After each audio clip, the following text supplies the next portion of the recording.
Hi everyone, welcome to the channel. My name is Nick Cosgrove and I am back with this week's No Filter Q&A. This is the episode where I answer all questions related to diet, training, and supplementation that I've received over the past 7 days from our in-house clients, online clients, as well as a few of our online followers. Remember, if you have any questions related to your nutritional plan, workout program, supplements you are currently taking, not taking, or considering taking, please feel free to email me at nick@foreverfitperformance.com, or you can DM me your questions on my Instagram at fitcosgrove_. All right, let's get started with this week's no filter Q&A with question number one. Nick, if social media disappeared tomorrow, what do you think people would stop wasting time on in the gym almost immediately? Clickbait exercises, squat rack selfies, thirsty poses. I mean, the list could go on and on. The amount of nonsense that people are posting online these days just for likes and for followers is ridiculous. I mean, in my own Instagram feed, when I do look at my Instagram feed, which is very rarely, but when I do look at it, I see a lot of these exercises that people are doing. And look, I'm not one to say that I know every single exercise out there and I think this exercise is wrong, this exercise is good, but I do know anatomy and physiology. And when I see someone doing an exercise like a pull down behind their head with ridiculously heavy weights, they're saying a reverse slap pull down behind their head, and I can see their shoulder mobility is absolutely atrocious. And they have like rounded shoulders, for example, and they're doing this exercise bouncing off their back, right? They're doing a pull down behind their head. I cringe when I see that because I think, oh my God, this is going to lead to rotator cuff problems down the road. Maybe not right now because the person doing it might be in their 20s, but then you get into your 30s and your 40s and you have all these problems with your rotator cuff, with your scapula. It goes on. Okay. And then I see other exercises people doing. I'm just like, this doesn't even stimulate muscle growth. I'm just watching momentum. I'm watching it looks cool, but what are you actually doing? And that's one thing I tell my clients when I train them in the gym. I'm like, I'll never give you an exercise that I can't tell you what you're working. So, for example, burpees. I don't give people burpees because burpees are stupid. If someone asks me, what am I working when when I'm doing a burpee? I look at them and go, guess you're working your cardiovascular health in some way. I mean, you're getting your heart rate up, but I mean, just go on a treadmill. It's not, at least it's going to be a little bit less weight bearing than doing ballistic movements like a burpee, where you could injure your back, injure your hips, your knees, whatever it is, right? So I don't give people exercises that I can't justify doing myself and that I can't really explain what the hell they're working. So when I see people doing these exercises on TikTok or on Instagram Reels, and I'm just looking at them, I'm like, I don't even know what you're working at this point. And I mean, to me, it doesn't even look like it's an exercise that's going to stimulate muscle growth, but it looks cool. So, you put it up with some cool music or something online and people like it. And yeah, then you also start seeing people who don't know anything about the gym going and then they're doing that exercise because they think it looks cool. And the person doing it might be in good shape. But the person who's in good shape might be in good shape because they do other exercises, barbell, bench press, deadlifts, squats, etc. But they're showing you the videos of exercises that are clickbait just to gather followers and likes. So I feel like if social media were to disappear tomorrow, we get away from a lot of that, a lot of those distractions.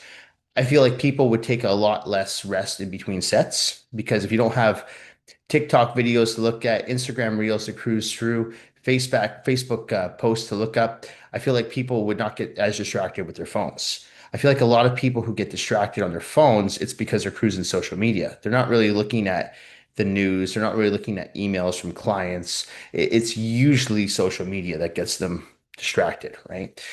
So, you know how I feel about the phones. I've talked about them for years, how I feel they're a distraction in the gym.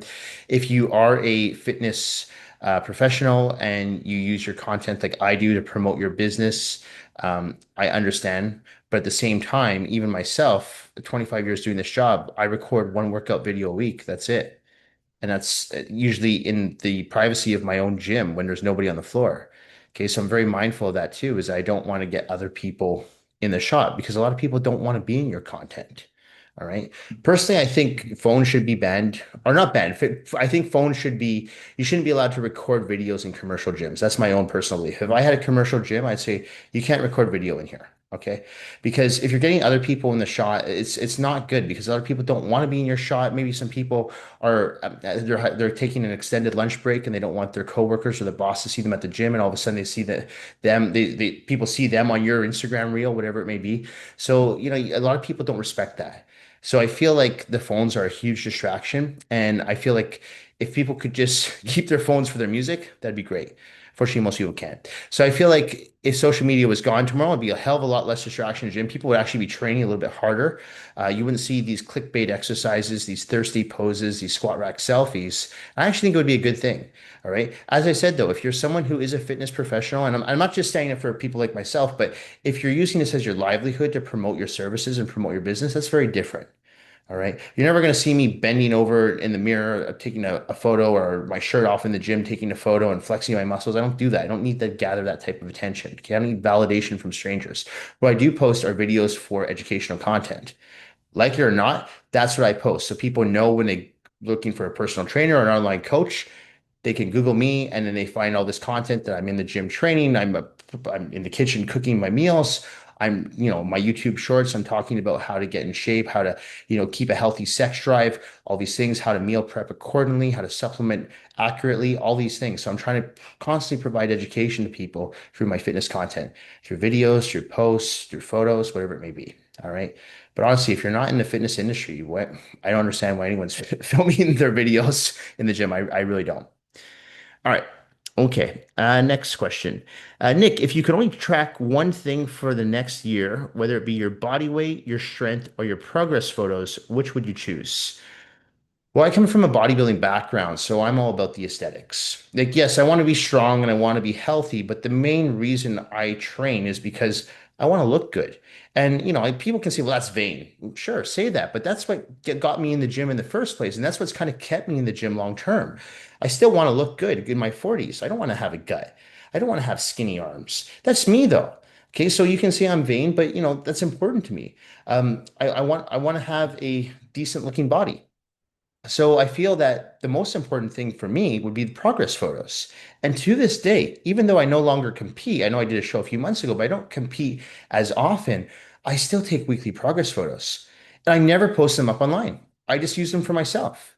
And again, the reason I do that is so I can just see how I'm looking week to week. And I can look back and say, that was looking really good back in May. And we're now in August. What was I doing in May? Oh, I was doing 300 grams of carbs. I wasn't doing 400. Oh, I was doing this type of training split. I was taking one day off every second or third day, whatever it is. I can go back and duplicate that formula because that's when I looked my best. I feel like progress photos are so important because when you do start to get discouraged with the scale, or you do start to get discouraged because your strength's not going up in the gym, you can look at your progress photos and go, wow, even though I haven't lost weight in 3 weeks, when I compare my photos from the beginning of July to the beginning of August, yeah, my waist looks a little bit smaller. If you're a guy, maybe your arms look a little bigger. So your body composition is changing. Even though that number on the scale is not budging, even though the strength in the gym is not going up, your body composition is shifting. And for me, as someone who cares mostly about the aesthetics, like I said, I do care about health, I do care about fitness, but you're asking me, I care about more the aesthetics coming from that bodybuilding background. And most people who work with me, they'll tell you they train with me because they want to lose fat, they want to build muscle. Yes, they want to be healthy and fit, and that's a byproduct from going to the gym and exercising and following a clean diet. But who doesn't want to look good? Right? And it's okay to say you want to look good. That's fine. I don't think there's anything wrong with that. We shouldn't shame people because they want to look good. All right. So I think progress photos are the most important thing to take. And like I said, if you're someone who's a little camera shy, you don't have to share it with the world. You put your phone on a tripod, you take your photos in your bathroom, get out of the shower, take your photos, put them in a locked file on your phone. You're the only person to see them. Okay. I do the same thing with my online clients. They send me progress photos. My Canadian clients every Fridays, my American clients every Thursdays. I never post those photos. The only time I post those photos online is if they tag me in them. But that to me, that's an invasion of their privacy. So I never share their progress photos. They're for my eyes only. And what I really find, I've talked about this numerous times on both the Q&A and A and the coaching reality series and my YouTube shorts and my weekly blog I put out. When I look to make revisions to people's plans, and I've hit a plateau. I'm like, I don't know if I should decrease their calories, increase their cardio, give them a little bit more refeed meals, or give them an extra cheat meal, whatever it is. I'll go back to their photos. I won't look at the weight. I won't look at, their strength in the gym or their energy levels. I will look at their photos and say, okay, well, this is what I need to do. So the progress photos, in my opinion, are the most important metric to use. Of course, other metrics, like I said, like how you're feeling, how you're sleeping, how you're recovering, strength is important. But if you're asking me the main metric that I would use, if I could only use one, it would be the progress photos. Okay. Nick, why do I sometimes look leaner after eating more food for a few days? Shouldn't eating more make me look softer? I think it depends on what you're eating and also how much you're drinking. And when I say drinking, I mean water. A lot of times people are shocked to know that when they're dehydrated, your body actually tends to hold on to more water. So a lot of people will think, well, I'm holding water weight, so I should drink less water. No. Okay, if you're holding water weight, you should actually drink more water. The reason you're holding water weight, unless you're on some type of medication that causes water gain, like weight gain through water or water retention, maybe something like creatine even, unless you're on something like that and you're retaining fluid, it's because you're dehydrated. Your body's natural survival instinct kicks in and tries to hold on to water. It's the same thing when people starve themselves and then they wonder why they're not losing weight as quickly. Like, well, yeah, because now your metabolism is slowing down. Your body goes into survival mode. It says, well, I don't know when I'm going to get fed next. So it starts breaking down those food particles a little bit slower. So same thing with dehydration. So what happens is if you're dehydrated, what's going to happen? You're going to lose water from your muscles. Not from your like kidneys, your organs, you're going to lose water from your muscles. If you start to lose water from your muscle is 80% water. So your muscles are going to look what we call in the bodybuilding world flat. Now, if they look flat, they're going to look stringy. You yourself, I don't care how much you eat, you're going to look soft. You are. Okay. Now, I'm not going into contest prep with diuretics and carb loading and all this. I'm just talking for the average person. Okay. We're not talking about the bodybuilding scene here. We're just saying if you are in a state of dehydration and you're not eating properly, let's say you're having food that has a lot of sodium in it, okay, you're going to look a little bit more soft. You're not going to look hard. If you want to look hard and you want those muscles to fill out, you want to be making sure that you're drinking enough water, obviously, and you want to make sure that you're watching your sodium intake. Because if you are consuming foods that are too high in sodium, well, that's going to cause you to look a little bit more soft. If you're having foods that are too low in sodium and you're not hydrated properly, that's also going to cause you to look soft. Okay. But eating a lot of good food, like whole nutritious foods, complex carbohydrates, lean proteins, healthy fats, in conjunction with a lot of water, as in 2 to 4 liters of water per day, depending on your activity level, your body weight. Your lifestyle, whatever it may be, your job, whether you have a sedentary job or an active job. I mean, all these factors play a role as to how much water someone should be consuming. But regardless, you're not going to look soft. You're not going to look bloated. Okay, it's not going to happen. God, I consume about 600 to 700 grams of carbs a day. I drink 4 to 6 liters of water a day. As I continue to eat throughout the day, as I continue to drink water throughout the day, my muscles fill up. I look better. My waist doesn't get bigger. I even look leaner because my muscles are filling up. The time I would look the worst is usually first thing in the morning when I'm already dehydrated. I haven't ate or drank anything for like 8 hours. So that's when I'm looking a little bit more soft and I start to fill up properly, but I'm making sure I'm fueling my body with the right nutrients. So that's important. All right. So just because you eat more does not necessarily mean you're going to look softer. What's going to dictate whether you look softer? Your body fat percentage, obviously being one of them. Okay. A lot of people are in denial about that. They think they're holding water. I'm like, no, no, you're holding fat. You're not holding water. If it jiggles, it's fat. Okay. It's not water.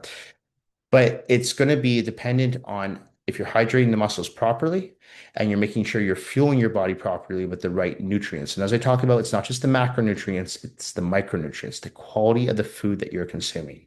All right. If you're doing those things both properly, you should never look soft. All right. Okay.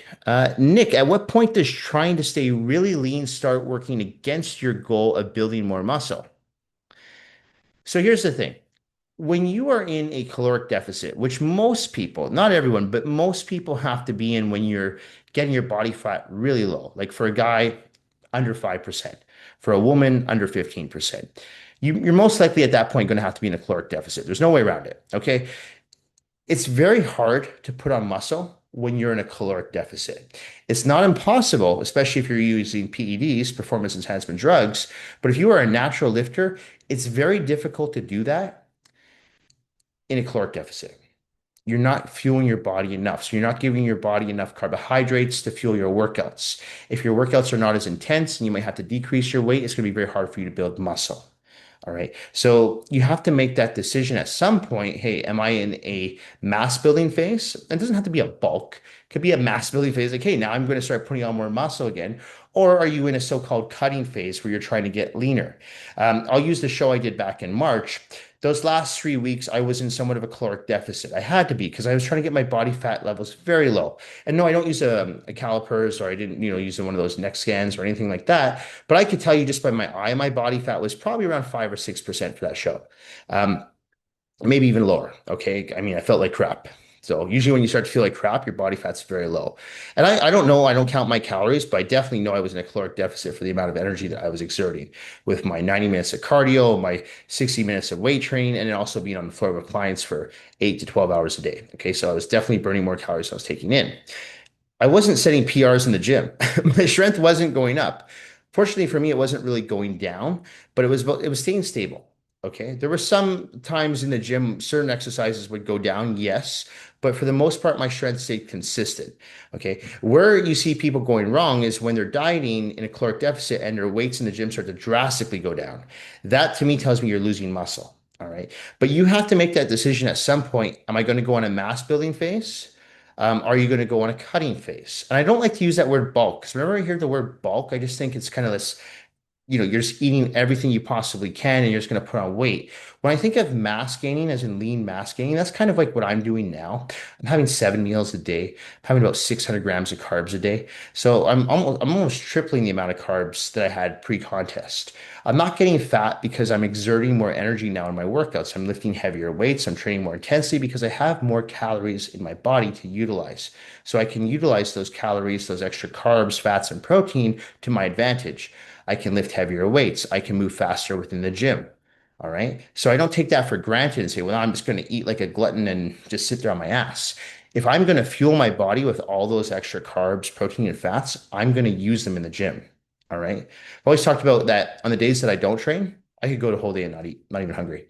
As soon as I do a workout, I'm starving for the rest of the day because my metabolism is going. All right. So to answer that question, if you're trying to stay lean year round, it's going to be very hard for you to progress with your physique. My recommendation is try to stay relatively lean if you're a guy between 10 to 12% body fat, if you're a woman between 18 to 20% body fat, and monitor your body. So if all of a sudden you start to notice you're putting on body fat, scale things back a bit. It's not like you're going to wake up and have like 10 pounds of body fat. That's not going to happen. If you're keeping a watchful eye, taking those weekly progress photos, you're going to be able to tell, oh, wait a second, the weight's coming on in the wrong places. Let's take back the carbs by 50 grams a day, or let's take down the fats by 50 grams a day, or let's include more, maybe 20 more minutes of cardio per day, whatever it may be. Okay. But you're not just going to wake up and have like a big belly. That's not going to happen. Okay. And same thing, you're not going to just wake up and you're going to have like a size like, 20-inch waist if you're a guy. That's not going to happen. Okay. You have to make sure that you're doing your due diligence. You have to make sure that you remain consistent and you have to make sure you're keeping a watchful eye on your physique and your performance in the gym. All right. So, sorry, my alarm's going off again. My recommendation is to make a decision whether or not you want to stay in a cut or you want to stay in a bulk, not a bulk, but a lean mass building phase. And I would go back and forth between the two. I think it's good for the body. I think it's bad to be on a permanent cutting cycle. Just like I think it's bad to be on a permanent lean mass gaining cycle. There are times where I feel like the body responds really well to some days going into a caloric deficit just for a day or two. That's why intermittent fasting is so popular. And then you can go back onto a regular eating routine. I think that's actually very good for the body. So I don't see anything wrong with that. You're not going to lose muscle overnight, just like you're not going to gain fat overnight. It takes time to do either. But remember, keep a watchful eye on your physique and look for cues. Is your strength going down in the gym drastically? Right? Are your pants fitting a little bit more tight around the waist? Okay. If you're paying attention, you're not just going to wake up fat. It's not going to happen. You're not going to lose a bunch of muscle. All right. Nick, I've been following the same workout program for months and I'm still progressing. Is there actually any reason to change it? No. Don't change it if it's working. God, there's so many people I see, especially trainers that do this. I'm like, they're constantly changing their clients' workouts. So they're constantly teaching them new exercises. And I understand if you're a new trainer and you're trying to build your clientele base, you're like, well, the only way I'm going to keep them is if I keep bringing them back for more. And it's almost like you're trying to entertain your clients and stop them from getting bored. And, I understand that as a trainer, but I guess I've been doing this job for so long. I don't give two shits if someone's bored. If you're bored, go leave, go work with someone else. Because my job as a coach is not to entertain you. My job is to get you from point A to point B. You tell me, hey, I need to lose 30 pounds. I'm going to help you lose 30 pounds. I'm not sitting there going, oh, we're going to lose 30 pounds. It's going to be fun. It's not going to be fun. I mean, it's going to be work, but work doesn't, in my opinion, work should never just be fun. It's like you're going to work. So you go to your job. There's going to be days you don't want to go to work, but you still go because it's your livelihood. If you don't work, you don't get paid. If you don't get paid, you're not going to be able to pay for your mortgage or your rent, whatever you're doing, your lifestyle. So you go to work. So it's the same thing with your physique. You might not want to go to the gym, but guess what? You want to lose 30 pounds. Get your ass in the gym. Okay. And if someone says to me, I want to transform my physique, I'm going to assess their physique. I'm going to assess their fitness level, potential physical limitations and injuries, put together a structured training split for them based on how many days they can train in the gym, whether it's with me or on their own or a combination of the two. And we're going to help them, as in the two of us, myself and the client, get them from point A to point B, lose those 30 pounds. But we're not going to just do things because it's going to entertain them or, oh, I feel like I need to continuously add value to my clients by giving them new exercises. If I feel that a program I'm using with a client is working, I'm not going to change it. I do this to my online clients all the time. I say with the training programs, I'm like, I'll make changes every 2 weeks, maybe 3 weeks, but I'm not going to make changes for the sake of making changes. And I tell them this from day one. I'm like, if we put together a program and everything's looking good, you have no injuries, you're doing all your shoulder work, for example, and no pain or anything like this. And now I start to see detail in your shoulders, I'm seeing detail in your biceps. I'm like, why would I change it? It doesn't make any sense. Just because I need to show you that while working with me, I'm going to provide extra value by shocking the body. You don't change things until they stop working. Once the program stops working, that's when you change it. So if I'm working with someone, let's say I'm doing a leg workout with them, and we always start with walking lunges and we do some barbell back squats, maybe some leg press, hack squats, whatever it is. And I'm noticing that after maybe a few weeks, I'm not really seeing much change in their legs. I'm not seeing much change in the strength in the gym. And I'm looking at their diet. Their diet's pretty good. Maybe I'm doing their diet for them. So I can say your diet. We need to change things up. Let's take out barbell back squats for a bit. Or maybe let's put barbell back squats at the end of your workout. Do some pre-exhaust techniques. Work on some supersets. Maybe throw in some circuit training, right? Some time under tension techniques. So we change things up then. But if it's working and their legs are growing, no, I'm like, we're going to keep duplicating this formula. Maybe, if anything, let's start adding drop sets. Let's fast track these results. You're getting great results. Let's add more weight. Okay. So that's when you start adding more to what you're doing, but don't change it. Okay. I think too many people don't want to stick with something long enough. And I think that's the problem.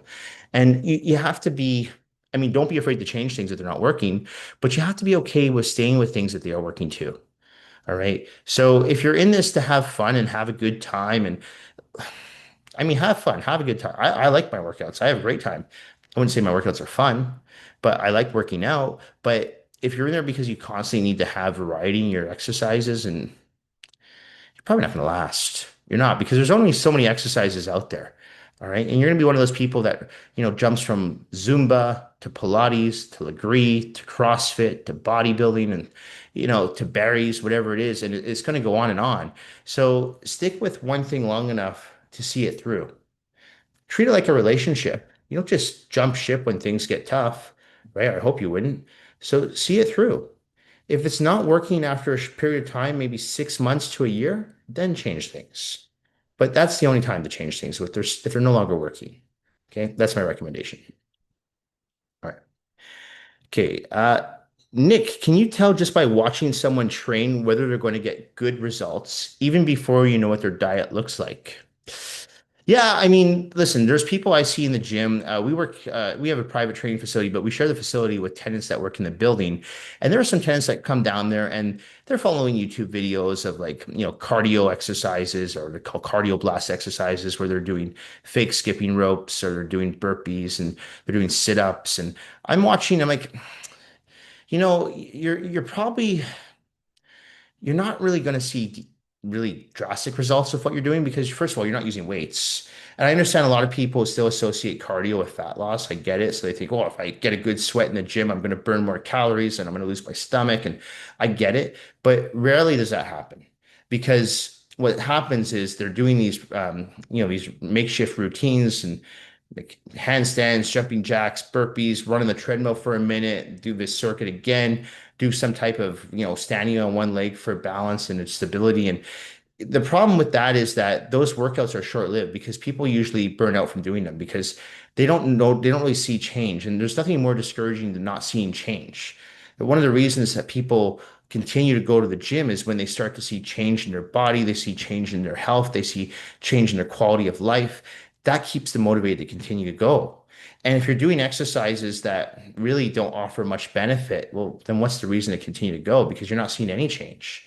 So yeah, I can tell, especially when I'm watching people do certain exercises incorrectly. If I do see people doing weights, for example, they're doing a seated row and swinging back and forth, I'm like, you're not using your back, you're using momentum, you're using your legs, you're using your biceps, but you're not engaging your lats properly. So right there, you're asking for an injury. And because you're not going to see results, you're going to get more discouraged. And that's why you see a lot of people who start fresh in the new year, and after maybe 4 to 6 weeks, you never see them again.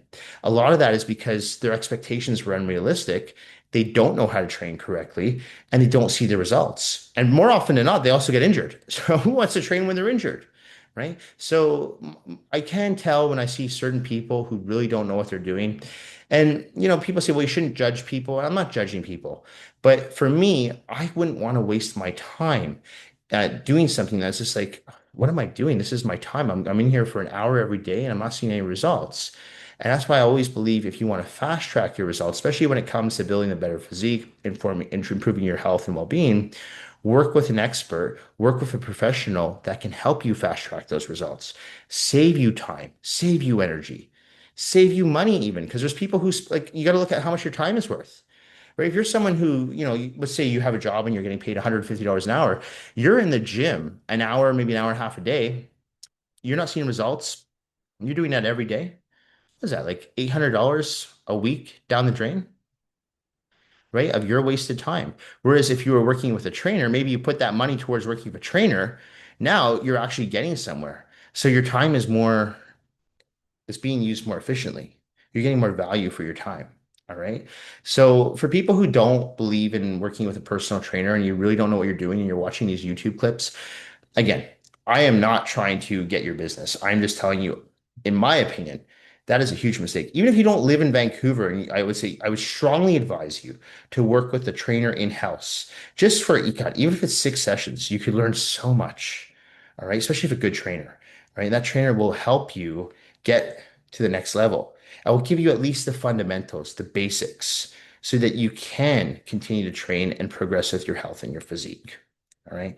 So yeah, that's my recommendation. If someone is going to be training incorrectly or sporadically or doing exercises they find online that really just don't make any sense, you're not going to see results and you are wasting your time. So save yourself time and headache, work with a trainer coach, even join a group class. I mean, you're not going to get that same one-on-one attention that you might need, but a lot of people can't afford to work with a trainer coach. I get it, but at least you'll get better results in a group class because there is still someone there that is watching you and will correct your form from time to time. So it's better than just going in on your own and not doing anything correct, right? So yeah, I can tell when there's certain people in the gym doing things that just look wacky to me. And no, they don't progress. More often than not, they don't come back after a few weeks.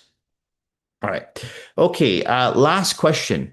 Nick, if someone gave you 12 months to completely transform their physique, what are the first three things you'd look at before you even wrote their program? Oh, diet would be one. Diet would be the main one because I'd like to see what their diet looks like. Looking at someone's diet can really provide you with a lot of feedback because say I'm working with someone who's overweight and I'm looking at their nutrition plan. A lot of times people just think people who are overweight just eat too much. And you'd be surprised. A lot of people who are overweight don't eat enough. It's just they're eating incorrectly. And because they're not moving enough, they're driving everywhere, they're sitting instead of walking. Because of that, they're not as active, so they're not exerting as much calories, but they're not necessarily in a huge caloric surplus. But because they're not burning as many calories, well, now they're in somewhat of a caloric surplus. But if we could get them more active, if anything, I might give them more calories because we're going to be exerting more energy because they weigh more. So by looking at someone's diet, sometimes it gives me, or not sometimes, all the time, it gives me crucial information to know how to program accordingly for them in the gym. I'd also be looking at that person's profession, what they do as a career. Do they have an active job like myself? Do they have a set at entry job where they're sitting at a desk for 8 hours a day? Because that also plays a key role with how I'm going to program for them, both on their training program and if they let me, their nutrition plan. Okay. So diet would be one, professional career would be two, and lifestyle. Lifestyle is also important because if you're asking someone how often, like one of the questions I always ask new clients, realistically, how often do you think you can train in the gym? Whether it's with me or on your own or a combination of the two. And I want you to be brutally honest here. Don't try to tell me what you think I want to hear. Tell me what you realistically think you can do. And when you tell people that, they are realistic at first. Like, I want to train 5 days a week, but I just don't think I have the motivation or the time or the energy to do that. No problem. Let's start you at 2 times a week. But if we're starting you at 2 times a week, we're going to set realistic goals, those SMART goals I've talked about, specific, measurable, attainable, realistic, and timely goals. We're not going to set these goals that you're going to achieve as if you were in the gym 5 or 6 days a week.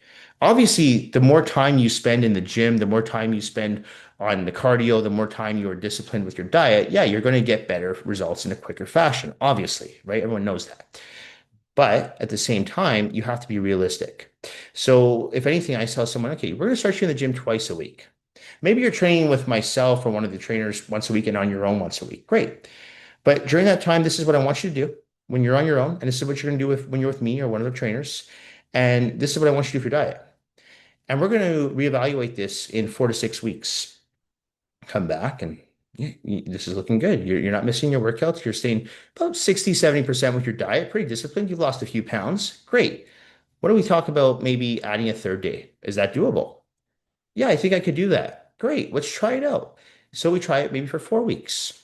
Maybe they slipped a few times. No one went back to that too. Okay, we're not quite ready for three, but maybe we can be more disciplined with your diet. So you see what I'm trying to do here? I'm trying to help people build better habits, but it's not all or nothing. It's not all at once. It's not extreme makeover, 24 hours. It's a process. And I talk about this time and time again is if we can build those good habits, which takes time, you're going to have them for life. And then you're going to be able to maintain and sustain the results that you've achieved and now the new lifestyle you've built with going to the gym on a regular basis. Okay. So I feel like those are the things that I would look for. Those are the things I do look for. Diet being number one. Okay. Professional career being number two, and lifestyle being number three. Once I have that information from people, obviously I do ask other questions, physical limitations, injuries, certain allergies to foods or medications if I'm doing their diet. So yes, those are other things I do ask. But at the same time, those three things are so important to me because it just gives me a good idea of working with someone who's a complete stranger. So I don't just look at their physique and go, ah, yeah, you're overweight, so you probably just eat like a pig because it's not true. And if you're someone who thinks like that, you're very ignorant. Because I can tell you from working with people who do struggle with their weight, more often than not, it's not that they're like sometimes, yes, some people who are overweight, yes, they eat too much, they have eating disorders, yes. But there's a lot of people, and I'll say this time again, who I work with in the past or work with today who are overweight, who actually maybe have 2 meals a day. I'm like, well, that's not good either. So it's not always that they're eating too much. It's just that they're not moving enough. Combine that with a slower metabolism. Maybe they're a true endomorph, someone who puts on weight very easily. And now the result is additional body fat. Okay. So diet's key, their career and lifestyle. That's what I look for. Anyway, that's it for this week's No Filter Q&A. This episode will be going out on Monday, August the 10th. As a reminder, if you have any questions related to your nutritional plan, workout program, supplements you're currently taking, not taking, or considering taking, please feel free to email me at nick@foreverfitperformance.com, or you can DM me on my Instagram at fitcosgrove_.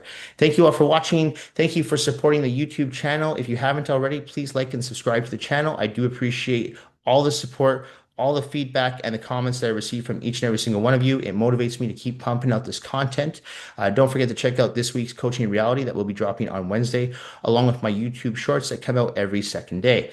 All right. So, oh, and my weekly blog that drops on our website every Friday. Okay. So if you haven't subscribed to our newsletter, email me, nick@foreverfitperformance.com. Send me your email and you can subscribe. You won't miss my blogs. You won't miss my videos. And you get all my content that I pump out on a weekly basis. And if you are looking for an online coach or in-house personal training coach, DM me today. I'm always looking to work with new clients. Anyway, thank you all for watching, and I will see you all on Wednesday. Bye for now.